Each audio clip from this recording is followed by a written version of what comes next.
Welcome to the Creation to Cash Flow podcast. On this podcast, we discuss strategies to maximize your creativity and help you achieve financial freedom. Hi, Michelle. Hello.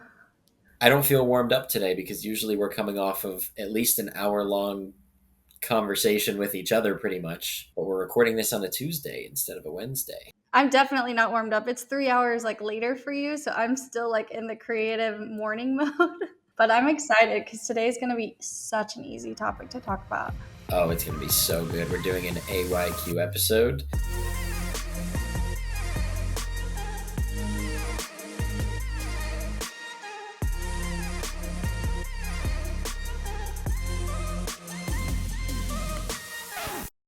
Well, we'll get right into it then, because I'm very excited about this episode. We're doing an AYQ where we answer your questions. That's what AYQ stands for.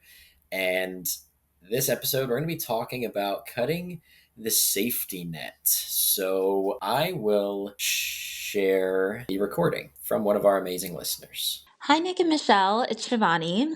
Something that I think about often is there a sign or how do you know when it's the right time to leave your job to pursue your passion full time? So, just for a little bit of a backstory, I feel like I've been really fortunate to have had really well paying jobs for the last 8 years. But through those 8 years, I've also had three startups. I've pretty much always had a side hustle. I also was in B school for a little bit, exploring different options and just wanting to learn. And I've been curious about when will I know when it's officially time to switch? Sometimes I'm afraid I'm going to lose my ability to think really creatively if I have the pressure to bring in that stable income. But then there's other days that I'm so confident that I'm going to go above and beyond and crush it because I'm so passionate and I'm a hard worker and a quick learner. And so recently I've been doing a lot of thinking and I made the decision to transition over to 10-4s in order to just give working for myself an honest try and feel it out. And I've been super excited about this. I start soon, but I'd love to hear you both weigh in. This is such a good one. I obviously love talking about everything that led up to quitting my job and how it feels, but we're really going to go deep today. And this applies not just to a listener who is thinking about leaving their job, but it's really just about maybe taking any kind of risk or cutting away the safety net, taking off the metaphorical training wheels and just betting on you. Yeah, and even making a change. This also in my head is it's just a shift, even if it's a different job entirely. It's a change that is super uncomfortable because you don't know what's going to happen. So there's so much we could talk about on this, but I'm excited. Where do we begin, Michelle? Because I've got everything from my old journal entries to share to the practical things about well, what are the basics of how much money you should probably have in your bank account. So where do we even begin? Because this is such an exciting one. Can you just begin by explaining what 10-4s means? Because she said that, and I would love, just in case anybody doesn't know, what that is and why she's saying that and what that looks like. Yes. So she said 10-4s. I think she meant 4-10s, meaning 4 10-hour shifts per week. Like most jobs, you work 5 8-hour shifts, and that's how you get to your 40 hours.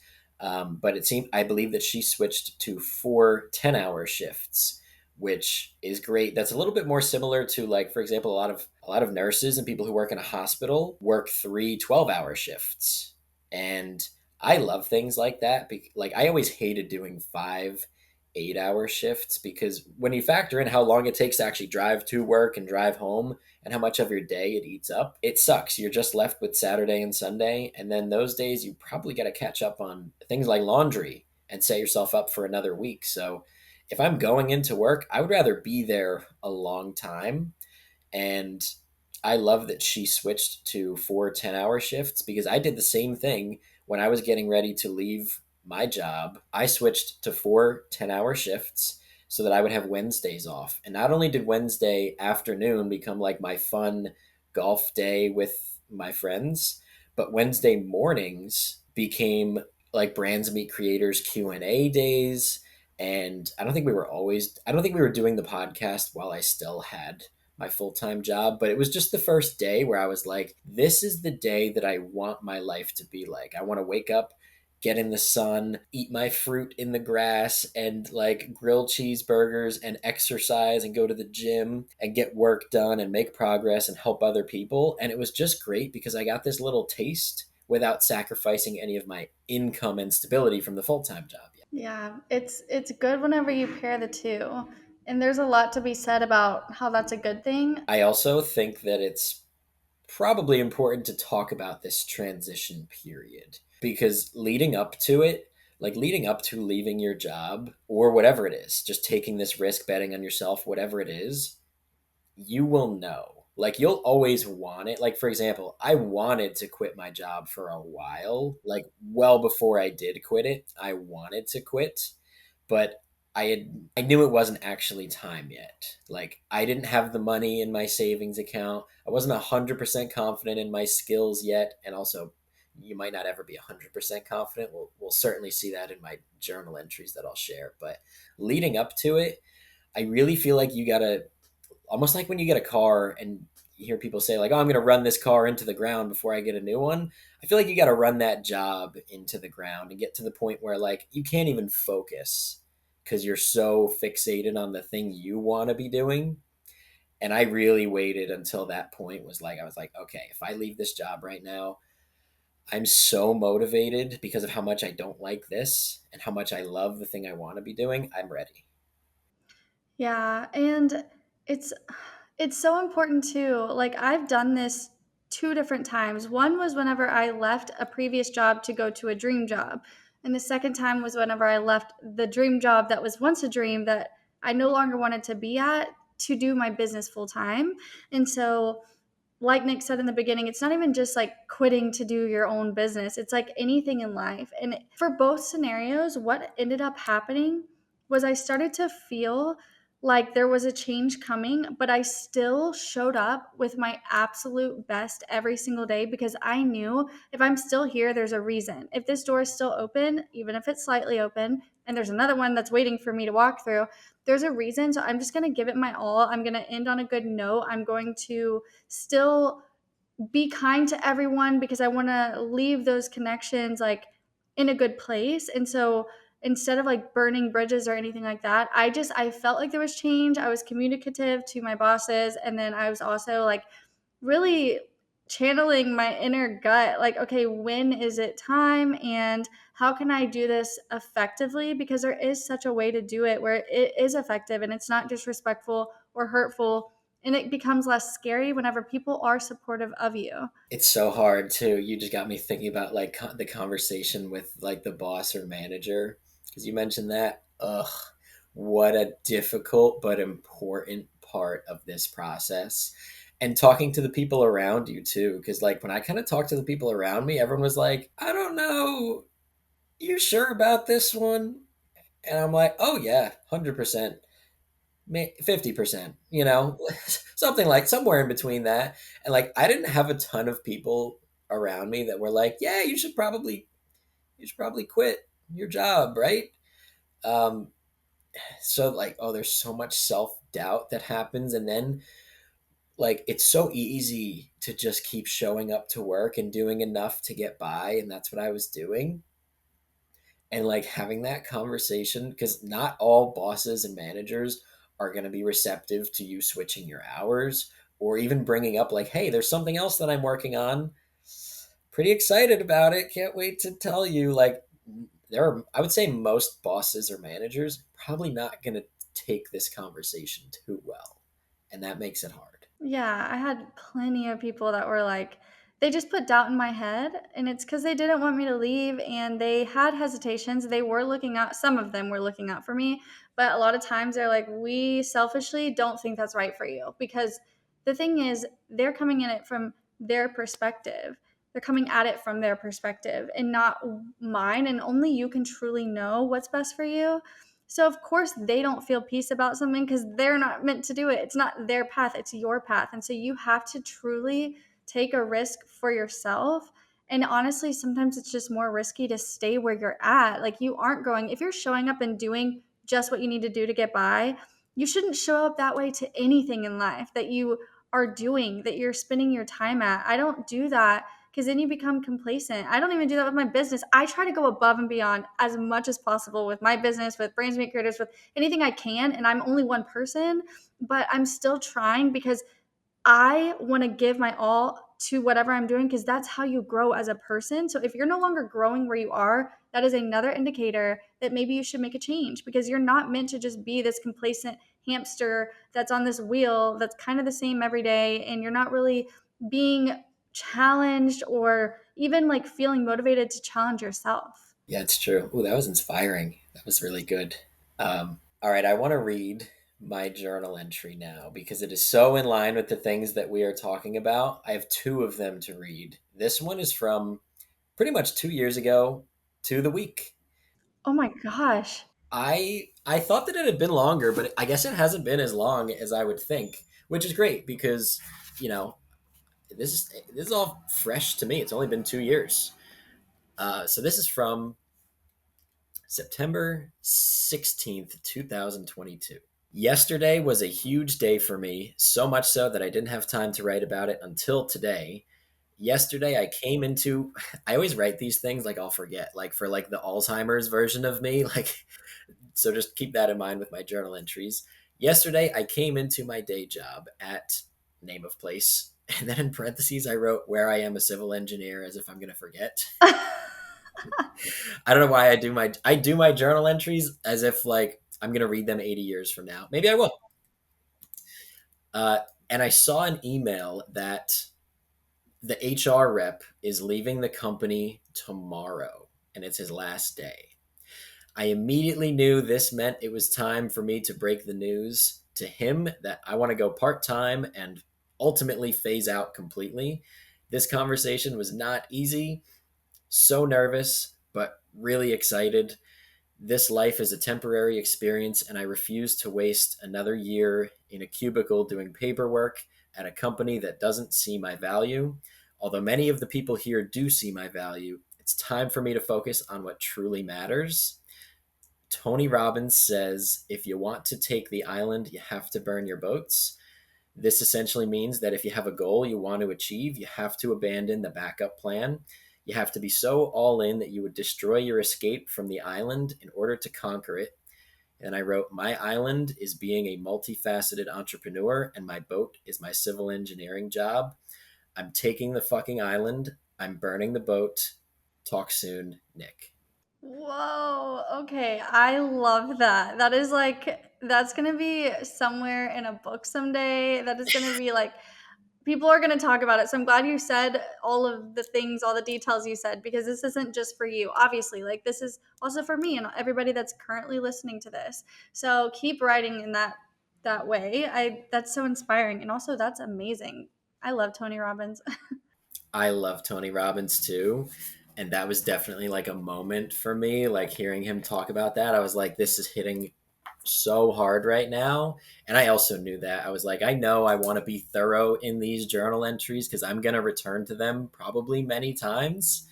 I don't know why I went into too much detail as if I was going to forget where I worked or whatever, which is probably great. But yeah, I mean that's kind of how it feels. Like I was clearly horrified, super scared, but also I just knew in my gut that I'm like, life is so temporary. What's the worst case scenario? You leave the job, it doesn't go that great, you're not making enough money, and you gotta what? Maybe go find a part-time job that's more in alignment with the skills you want to develop anyway. Like I was kind of just looking at it, I was like, I don't care if I have to DoorDash or Instacart because I used to do that anyway to be able to afford courses and mentorships and to get time on Mike Rama's calendar. Like I used to go DoorDash after work because I was just like, I need to make my dreams come true. Life is temporary. I'm getting old fast and got to burn the boats. Yeah.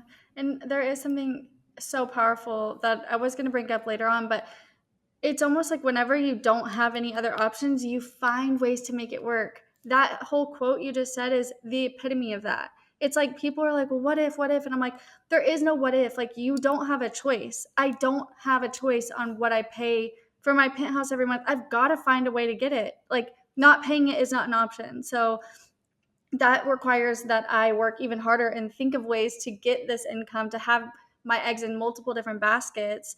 And it's almost like a blessing whenever, I don't know, I kind of like putting myself at risk for things like that, because it's like you you can only take the island, and you're actually going to be forced to, and you can't fall back on anything else. Like, that is the epitome of my life, I feel like. And I love that, like, I've never heard that quote, so that's so, or I've never heard it said in that way. So it's so powerful to think about. Yeah, it's so powerful. You really can make so much magic when you do cut the safety net. And most of the time, like the worst case scenarios are not that bad. Like you will figure it out because usually when you're cutting the safety net or leaving the job, you at least still you free up a ton of time to figure things out. And you know people, there's things you can do. I know the job market is tough right now, so it's hard for people to be like, oh, I'll just get a different job, but there's always something you can do to just like part-time make your ends meet. If you've been alive on this earth for a couple years, you have some sort of value to add to somebody's business just so you can make your ends meet. Well, yeah, and even if you are a person who knows how to drive, Uber Eats, like, there's so many side hustles. There's so many people that, I mean, I get everything delivered that I possibly can, and I always am like, what do you do? Like, what is it that you do? And most of them, this isn't their full-time thing. Like, they have goals, and those are the people that are making it happen, like you did. Like, you were like, I need the money for this course for Mike Rama's time. I'm gonna make it happen. Like, what is the excuse? There is none. We're dying one day at a time. Like, we're like getting closer to our date where we won't be here any longer. So I just am like, that's just so inspiring. No excuses. Well, let's read the next one because it gets even better because my request to go part-time was denied. Oh, shoot. Spoiler alert. Okay, now we're in October 3rd, 2022, 12 p.m. I am writing this in my red GMC Canyon, which is still my truck. Absolutely love my truck. I bought it out recently. On a rainy day, on a rainy Monday in the parking lot at work, I was just in the partner's office. The partner, like, that's like what they called it, like the higher up, like the owner of that branch. And he informed me that what I do, meaning my job, can't be done part time. It's a full time position and commitment. He did explain that he would be more than happy to take a particular interest in me and work to help me get to meetings and in front of clients. It sounded quite appealing, and my manager told him I'm one of the best engineers there and that it would be a huge loss for them if I left. I can't help but wonder what I should do and what my grandpa would recommend. My two options, always been a fan of this. Write down your options so you can look at them. And you can look at them when you're all riled up in an emotional state of mind. You can look at them later. You can show other people. My two options, burn my boats, which is underlined. Quit this job and go all in on me. Option two, continue what I'm doing, slightly restructure my role, work more closely with this team and new clients. Because I told them I was like, I'm a people person. Like I can't be stuffed in this cubicle. And that's when they were like, we can get you out. We don't want to lose you. Then I wrote, I truly have no love for what I do here, and I fear that restructuring is not enough. I bet I could bargain for more PTO and a restructure would help, but it sounds time consuming and I don't know if it would change enough. On the other hand, I have my doubts about being a full time coach. I know I'm making a difference for people, a huge difference. People at BMC love me, my life coaching clients love me, and I've helped everyone so much, but it's very hard to make this all work when I only have about 10 hours per week available.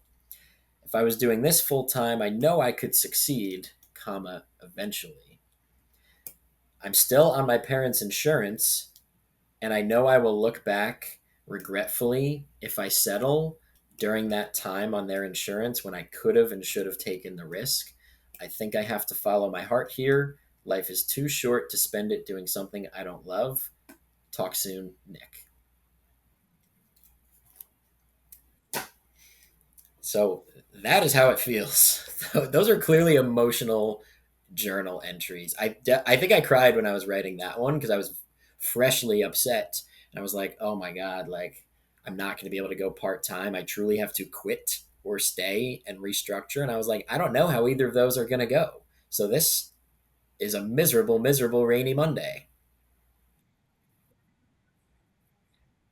Yeah, what I went, what I went and did, because I was like, well, what am I going to get in trouble? Like, good, hopefully. So I went, and I think I just went and drove for like an hour, and then I got pizza at some random place.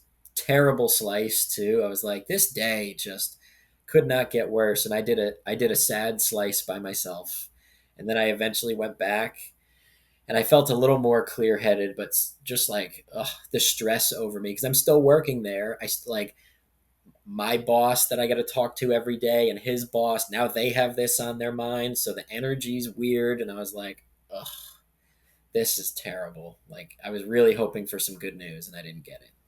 Yeah.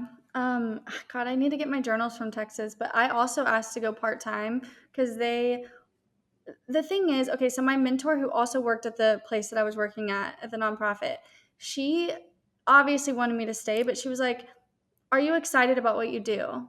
And I was like, not really. And so they restructured my entire role. They were like, you don't have to execute anything anymore. You don't need to be making tasks in Asana. You don't need to be doing these things. They're like, you're just going to be the person in front of the people. You're going to be a pastor, Pastor Michelle. Like you're going to be the female leader for this whole, like everything, the department, whatever. And went to my mentor and I was like, I'm not excited about this. Like I should feel excitement. This is like, I told them what I didn't like, and they restructured my position. And now I still don't want to do it. I was like, it's still not enough for me. It still doesn't feel like this is what I'm supposed to be doing. And I was terrified. And but that moment, like it broke me down so much that it helped me realize what I really needed so I could be built back up, so I could become the person I am literally right now, right this second. And so it's like, you have to go through that. It's not going to be easy. I don't know if it's even meant to be easy, even if it's you're leaving a job for something else that maybe you get more happiness at but maybe less income at. But it's like these these are big changes, and it's I'm glad it's not easy, and I'm glad it wasn't easy for you because it's so similar. Like our stories are so similar, but I'm really glad we both took the leap, and I'm really glad you did because at that point, like during that time, I was one of those creators and brands meet creators that was like, Nick, you're the reason that this is like it just changed. You changed my life. And so like the fact that you've done that for me, I know you've done that for so many other people because you took the risk, because you got your freaking sad slice on a rainy day and you were like, I'm gonna, this sucks, but like that is a closed door, like you put it in their hands. They didn't give you what you wanted, and that's your answer. So you kind of have to know what you want. You asked for it, and then it's really up to them. But then sometimes, even if they do restructure it and you're still not excited, that's also your answer. Real quick, it reminds me of whenever you're like, do you like this food or this food? And then, or I'm like, do you want pizza or chicken nuggets? And if Evan's like pizza, I'm like, actually, I want chicken nuggets. It's like I needed one to be presented to me so I could actually decide what I wanted. And so I think that's what happened with you is like they were going to restructure it and it still wasn't enough for you. Well, you're totally right, and two, thank you so much for the kind words because I'm even feeling emotional just reading these back because that was like writing those were vulnerable days for Nick. Let me tell you. Um, Sometimes you're just a sad slice away from greatness, though, and like you said, I'm also glad that they didn't let me go part time and that I wasn't excited about this restructure because that was kind of my sign that like, oh no, fuck this. Like that's not enough. That's not enough. It's helpful and I'm grateful that they would do that, but at the same time I was like my life is too short to not roll the dice at some point. And I love that they didn't let me take that half measure even though at the time that was all I was praying for. It was in my best interest that that was not offered to me to go part-time because then I would have been giving a half-assed effort to both that job and like building myself up. And yeah, and that just would not have, I don't think ultimately that would have worked out great because at some point I would have had to then leave the other, and I don't know, who knows how that would have gone. So when it is time, my advice for anyone who's thinking about cutting the safety net is like, don't try to cut half of it off. Even though your brain will beg you and pray and be like, I know I can make both work. I am so thankful for both of us that we didn't take any half measures. And when it was time to go, it was time to go. Yeah, and I know people, oh my God, I can't even like think of specific people right now that are creators that their job did give them that thing that they wanted. They did it and then they became unhappy again. And it's not that there's anything wrong or evil about the jobs that we're referring to. It honestly, it's like one of those things where it's like it's not personal. It's just a scenario that's there to help you. It's an opportunity for you to be redirected where you're meant to be in life. And it's not that these jobs are bad or this boss is bad because he didn't give you part-time. No, they needed someone full-time. That was what that position needed. You were not a good fit anymore, and that's okay. There's nothing wrong with that. It's actually beneficial for them and you to leave. It's not like you're hurting somebody to hurt them. You're actually like helping both of you.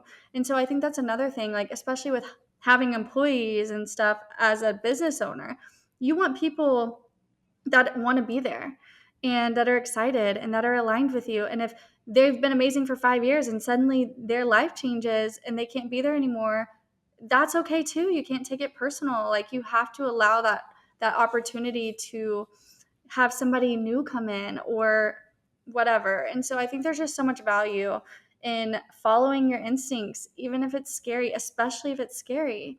But the scarier it is, I feel like the more reward you get because there's a reason it's scary because we're all meant to thrive. We're all meant to succeed. Life is meant to be good for each one of us. But sometimes we're the ones stopping it because we want that safety net. We want those little boats there just in case. It's like that backup plan. But it's just not thriving. Like you're cheating it. You're like, I don't know the right word, but it's like those people that can't be single and they always have somebody in their back pocket. I'm like, why can't you be alone? Why can't you just, I don't understand it, you know?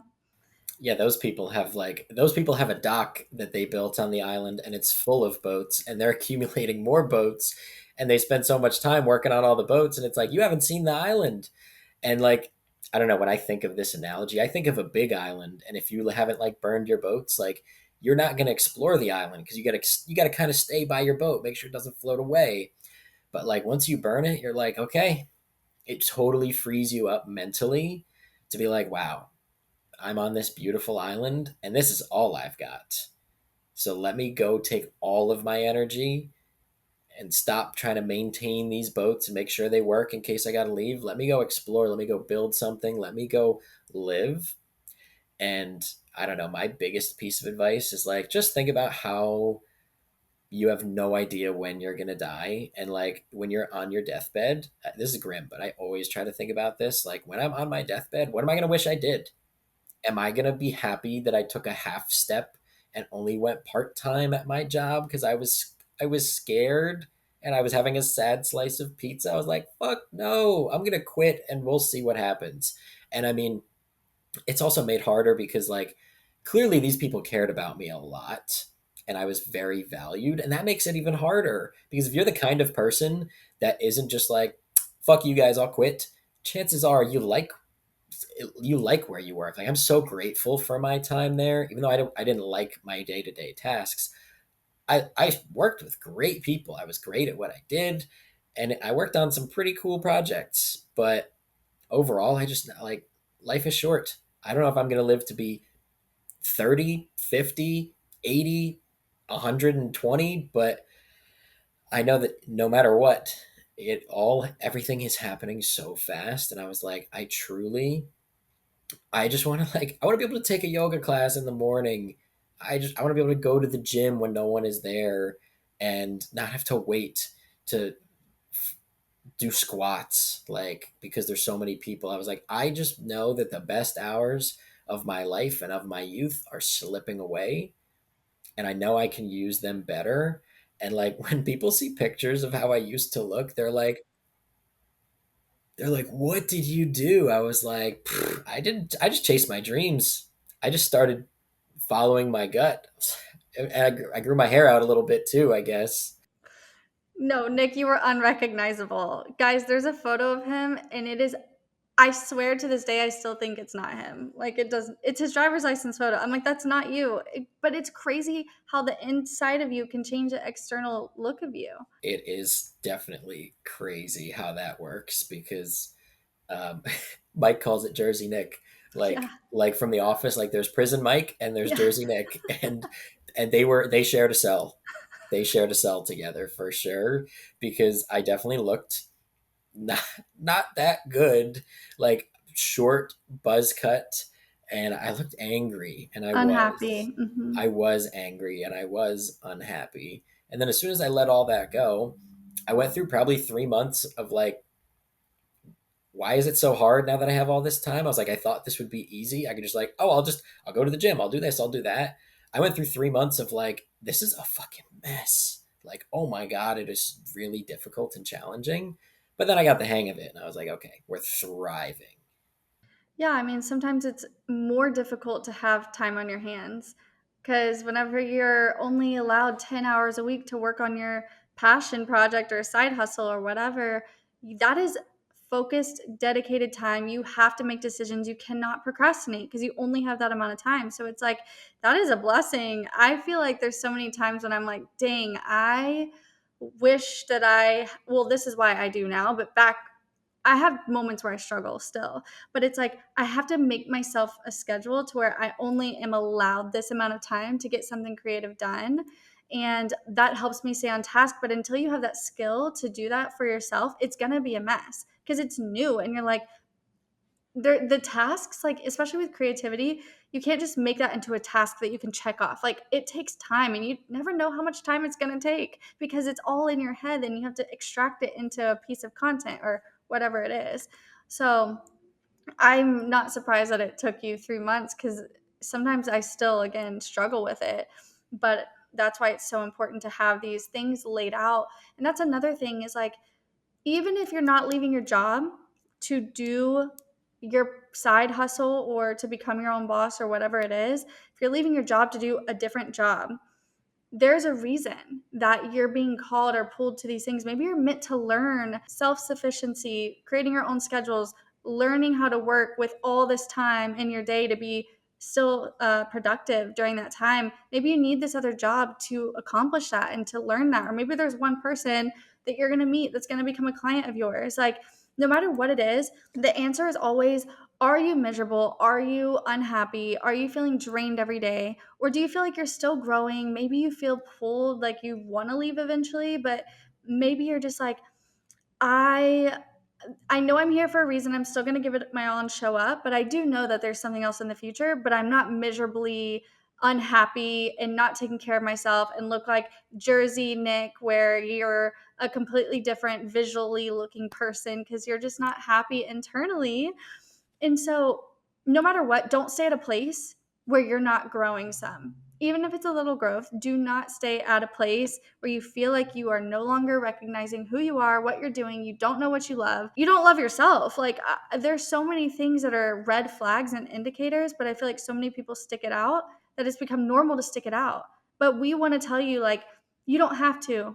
Even if you make less money somewhere else, please do not limit your days on this earth being unhappy. Like, don't limit the opportunities you have just because you want to stay somewhere safe.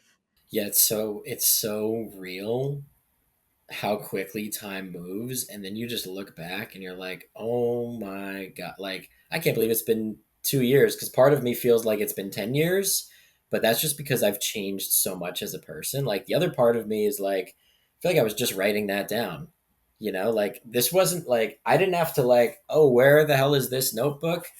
I was like, I know right where this is. Like I was like, I've used this recently, so like it's not that long ago, but it was 2 years. Like things happen so quick, and sometimes you got to just take a leap of faith, even if it was fun. Like, what if it just makes for a great story, even if it doesn't work out as well as you had hoped? What if it's just fun? You enjoyed it. Maybe you do have to end up getting a different job again sometime or putting a safety net back up, but like at least you tried. and it's going to make for a great story, and you will not regret it. I promise you will not. You might have little financial regrets, be like, oh, I didn't wish I didn't do that because I was saving and I could have this. But like aside from just money stuff, which you will get over, that is like the least important thing on this earth. You will be so glad that you tried, you took a chance on yourself, and when you're on your deathbed, you're going to be proud. You're going to be like, I was a risk taker. I took risks. I was adventurous. I followed my heart and I did all the things that my heart was calling for. And you will learn so much from all of this. You will learn so much from having to have that conversation with your boss. You will learn so much from having to now change, like maybe you have to start living below your means or whatever the thing is. You will learn so much and you will grow so much as a person. Yeah, and it's always harder the first time that you do this, especially if you're older than 20 years old. It's difficult because you're so used to this comfort, but it gets easier. Like when I moved from Texas to Louisiana and I left my college, like it was so difficult to do that because just, I was like, what am I doing? I'm wasting all this money and all my credits to transfer colleges. And then it's like leaving and moving to Los Angeles. Like it gets easier over time. And it's a muscle where it's almost like once you prove to yourself that you can do it and you learn something and you grew, then you will be able to kind of validate the next thing that you do that's scary, which you should always be doing. Learn a new skill, always be learning. We all need to be humbled. Our ego can take over and literally prevent us from doing what we're meant to do in life. So the more that we can humble ourselves and learn something new and do something that we aren't sure how the outcome is going to be, like we're better off as humans. That's a gift that we have as humans. My dog cannot do that, but we can because we're human beings. Yeah, I'm so fired up by this episode that I was like, you know what? I need to grab one more journal entry. We need to read one from like after I left my job. All right, I've got one. I've got two potential ones. I've got one very short from my last day, and then one 6 months later where I'm like, I've been having so much fun. I haven't even been able to write in my journal. Oh, I don't know which one is even best to share with people, but I'll just share the first paragraph from my last day. I clearly felt pretty free. I This is December 8th, 2022. I wrote, I fucking did it. Tomorrow is my last day of work as a civil engineer. As grateful as I am for the friends and money I made there, I couldn't be happier to leave. So there was a lot of weight off of the shoulders there. And to anyone who's listening to this that is like thinking about cutting their safety net, or you know that that time is coming soon, I hope that you not only bookmark this episode so you can return to it when you need to, but clearly, me and Michelle both recommend.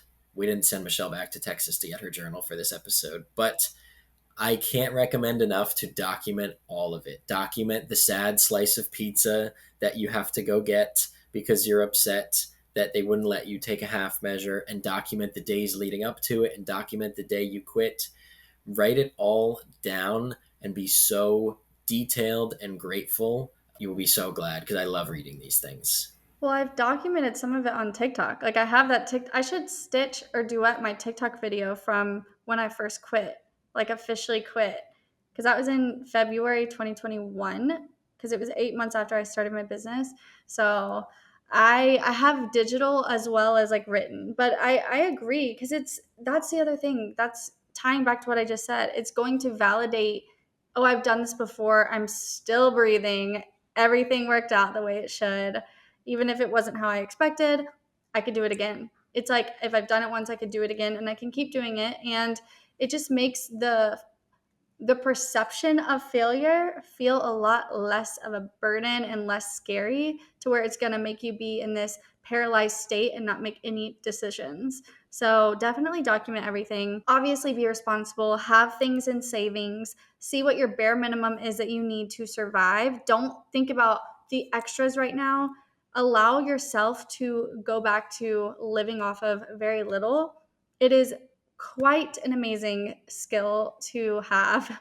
We did that, me and Evan did that for so long. And so I still feel like I kind of live that way, even though I pay a lot in rent, but whatever. It's just such a good thing to have in your pocket, and just know you can always go back and get a different job. I mean, I know the economy is not the best right now, but you can always do Uber or Instacart, DoorDash, whatever, Grubhub. There are there are options. There's work from home options. There's part-time jobs. Like you can do it. If you feel pulled, I promise you there is a solution to the money because that is just a tool and you're capable of grabbing it. And if you're really following your heart, it's going to attract itself back to you and reward you for that. Yeah, there's so much out there, and sometimes you need to just get out of the one environment and put yourself in another to chase that dream. So what if you have to do a little bit of supplemental stuff, like some side quests, working at a restaurant or something? Who cares? It's going to make for the best story. Because I used to work 10 hours because I was doing the 4 10-hour shifts, and then I would go Instacart for 2 or 3 hours, and I'm like, okay, cool, 13 hours of work done, time to go home so I could do some work. Now I could work on my business. Now I could work inside of Brands Meet Creators. And I was working these like 12 to 18-hour days like every day. And let me tell you, it was a time, but it was so beautiful. I agree. And honestly, I just remember how fulfilling it was because I used to stay up till 2 o'clock in the morning when I was working 9 to 5. I would actually work 8 to 5. So it's fulfilling. And I think that it's a time to be cherished and it's giving you something to freaking talk about. Like, can you imagine how boring it would be if everything was just so easy? I don't want that. And I know I say that a lot, and trust me, I get what I ask for, but I don't think I would change anything about anything I did because it's led me to exactly this moment and I'm just grateful for all of it. I don't think I would change anything either. I think I just would have went to a better pizza place for my sad slice, but other than that, things went pretty well. No, I'm glad you didn't, Nick. How much better is it that you can say whatever saying you said earlier about the sad slice day? Like, I think that makes the story. Yeah, you're right, and it makes me appreciate better pizza too when I think of the sad slice on the rainy Monday in September or October. I forget when that one was. It needs to be a country song. I will turn it into one. I'm sure that'll be one of my ventures one day because I just always want to do new things. I'm getting pretty good at wagon wheel right now on guitar. I'm trying to hone that one in better. That's amazing. Such a good one. All right. Well, to all of our listeners, if you loved this episode and you want us to answer one of your questions, you want your own AYQ episode, just go to creation2cashflow.com. You can leave up to a 90-second voice memo. That's a lot of time.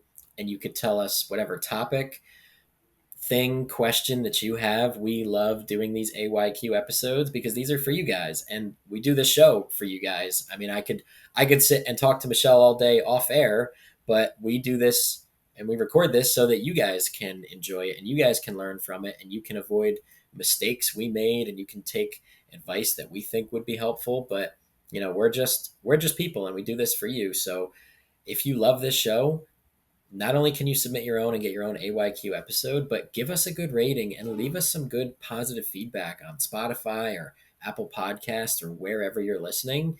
It goes so, so far, and we'll be able to bring better guests and better quality and more episodes. And that's our only ask from you guys because we do it for you. So if you want to check us out, you can go find Michelle on Instagram and TikTok and everywhere else at Michelle JH. That's Michelle with 2 L's, then 4 E's, JH. You can find me at Get Ahead with Nick on anything. And you can go check out Creation to Cash Flow if you want to see the YouTube version or watch some of our short form clips. So thanks for listening. We love you guys.